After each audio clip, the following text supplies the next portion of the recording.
Okay, now we're entering the club room, and Cameron, take it away. Yeah, this is going to be your lakeside lounge. This is open all the time for residents to use. So if you want to have an event or something like that, everything here is first come, first serve.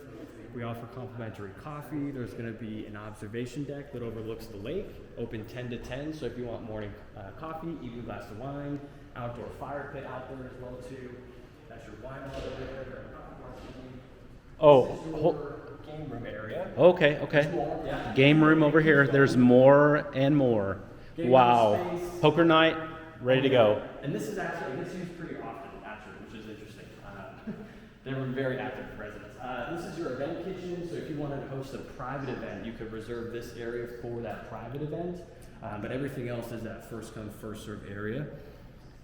Hey, let's take a look at that observation deck. That's huge. It's huge. Yeah. That's It is huge. So I am nice. loving. It's a pretty good evening sun as well, which is awesome. Yeah, no, like I'm in love with that. We're gonna do, y'all hang loose. I'm with the camera. We're gonna do a separate video of this. This is a really important feature. Let's take a look.